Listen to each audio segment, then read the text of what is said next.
Assalamualaikum warahmatullahi wabarakatuh. Salam sejahtera dan salam damai bagi kita semua. Kali ini Media Pahlawan akan membahas salah satu pahlawan nasional kita yang bernama Mas Mansur.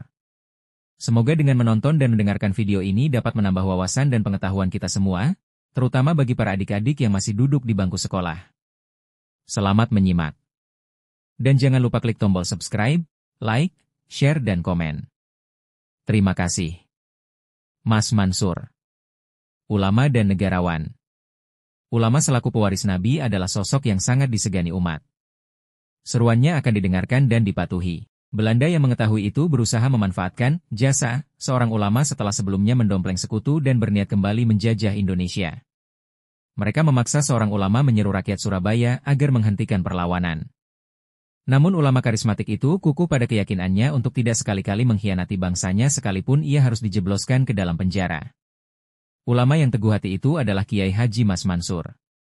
Mas Mansur dilahirkan di kota Surabaya pada tanggal 25 Juni 1896. Ayahnya bernama Kiai Haji Mas Ahmad Marzuki yang dikenal selaku ulama Jawa Timur yang berasal dari bangsawan Asta Tinggi Sumenep, Madura. Ayahanda Mas Mansur menjabat sebagai imam tetap dan khatib di Masjid Ampel. Ibunda Mas Mansur bernama Raudah, seorang wanita kaya yang berasal dari keluarga pesantren Sidoresmo Wonokromo, Surabaya. Sejak kecil ia mendalami pendidikan dan pengetahuan keagamaan. Ia belajar langsung pada ayahnya.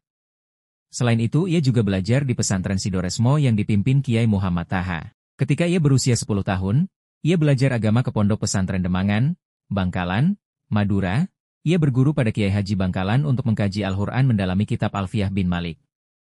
Kurang lebih 2 tahun ia belajar agama di sana. Karena Kiai Haji Halil Bangkalan wafat, ia kembali ke Surabaya.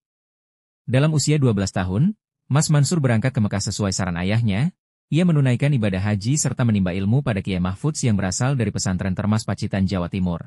Sekitar 4 tahun Mas Mansur berada di Mekah, situasi politik di Saudi Arabia memanas, penguasa Saudi meminta agar semua orang asing meninggalkan negaranya. Mas Mansur kemudian pergi ke Mesir, meski ayahnya semula tidak menyetujui tindakannya. Di Mesir ia belajar di perguruan tinggi Al-Azhar pada Syaikh Ahmad Maskawi. Selama 2 tahun ia berada di Mesir. Ia kemudian kembali ke Mekah dan tinggal selama setahun sebelum akhirnya memutuskan untuk pulang ke tanah air pada tahun 1915. Mas Mansur kembali ke Indonesia dan mulai mendharmabaktikan ilmunya dengan menjadi pengajar di pesantren Mufidah Surabaya. Selain menjadi pengajar di pesantren, ia juga bergabung dengan organisasi Sarekat Islam, SI, yang dipimpin Umar Said Cokro Aminoto.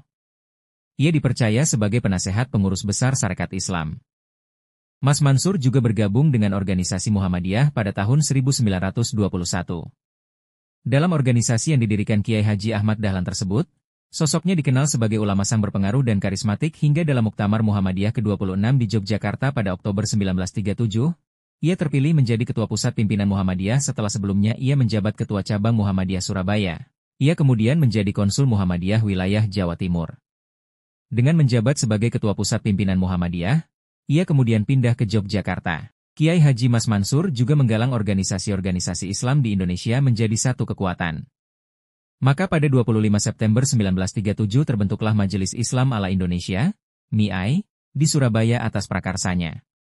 Organisasi-organisasi Islam yang berhimpun dalam MIAI adalah Muhammadiyah, Nahdlatul Ulama, NU, Persatuan Ulama Indonesia, PUI, Partai Sarekat Islam Indonesia, PSI, Al-Irsyad, Al-Islam, Al-Wasiliyah, Wartawan Muslim Indonesia, Warsumi, dan organisasi-organisasi Islam lainnya. Meskipun terbentuknya MIAI semula tidak digunakan sebagai wahana kegiatan politik, namun karena terpengaruh oleh gerakan-gerakan nasional, MIAI terlibat aktif mengadakan aksi politik untuk menentang pemerintah kolonial Belanda bersama-sama dengan Gabungan Politik Indonesia, GAPI, yang dibentuk oleh Muhammad Husni Tamrin.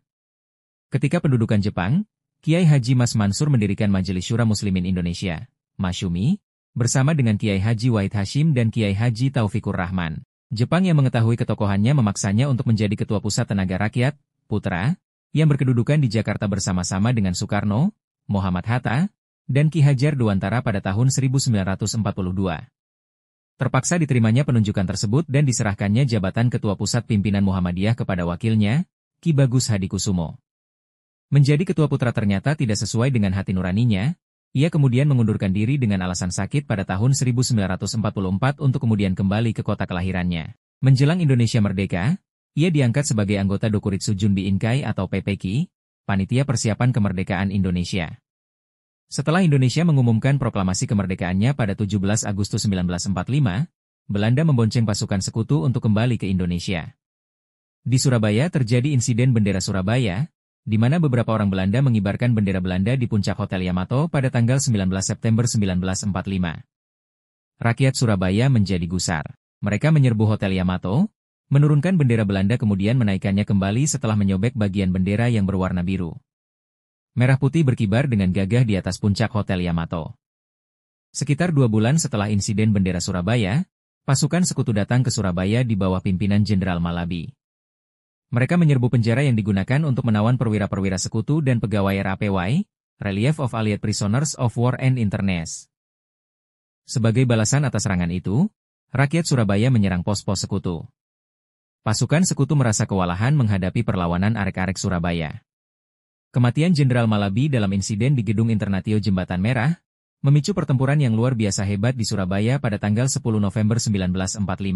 Ketika pertempuran itu berlangsung dengan dahsyatnya, Belanda menangkap Kiai Haji Mas Mansur dan memaksanya untuk berpidato agar rakyat Surabaya menghentikan perlawanan sengit mereka.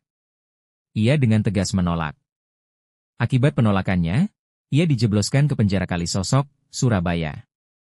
Ulama besar Indonesia itu tetap berada dalam penjara hingga wafat pada tanggal 25 April 1946.